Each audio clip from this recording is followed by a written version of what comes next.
सुमना द्वारा ब्रह्मचर्य का वर्णन। सोम शर्मा ने कहा, भामनी, ब्रह्मचर्य के लक्षण का विस्तार पूर्वक वर्णन करो। सुमना बोली, नाथ, सदा सत्य भाषण में जिसका अनुराग है, जो पुण्यात्मा होकर साधुता का आश्रय लेता है, ऋतुकाल प्राप्त होने पर अपनी स्त्री के साथ समागम करता है, स्वयं दोषों से दूर रहता है और अपने कुल के सदाचार का कभी त्याग नहीं करता, वही सच्चा ब्रह्मचारी है। द्विजश्रेष्ठ, यह मैंने गृहस्थ के ब्रह्मचर्य का वर्णन किया है।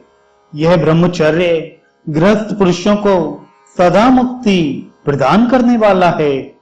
अब मैं सन्यासियों के ब्रह्मचर्य का वर्णन करूंगी। आप ध्यान देकर सुने। यति को चाहिए कि वह इंद्रिय संयम और सत्य से युक्त हो, पाप से सदा डरता रहे तथा स्त्री के संग का परित्याग करके ध्यान और ज्ञान में निरंतर संलग्न रहे। यह यतियों का ब्रह्मचर्य बतलाया गया। अब आपके समक्ष वानप्रस्थ के ब्रह्मचर्य का वर्णन करती हूँ, सुनिए। वानप्रस्थी को सदाचार से रहना और काम क्रोध का परित्याग करना चाहिए। वह उच्च वृत्ति से जीविका चलाए और प्राणियों के उपकार में संलग्न रहे। यह वानप्रस्थ का ब्रह्मचर्य बताया गया। अब सत्य का वर्णन करती हूँ।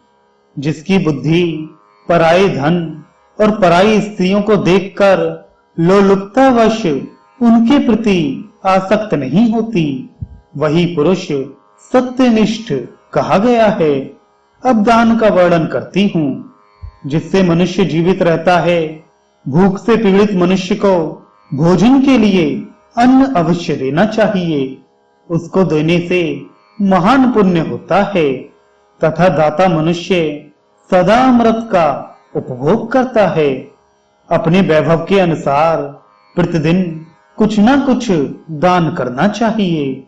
सहानुभूतिपूर्ण वचन, तृण, शैया, घर की शीतल छाया, पृथ्वी, जल, अन्न, मीठी बोली, आसन, वस्त्र या निवास स्थान और पैर धोने के लिए जल, ये सब वस्तुएं जो प्रतिदिन अतिथि को निष्कपट भाव से अर्पण करता है, वह इहलोक और परलोक में भी आनंद का अनुभव करता है। जो दान और स्वाध्याय आदि शुभ कर्मों के द्वारा अपने प्रत्येक दिन को सफल बनाता है, वह इस जगत में मनुष्य होकर भी देवता ही है। इसमें तनिक भी संदेह की बात नहीं है।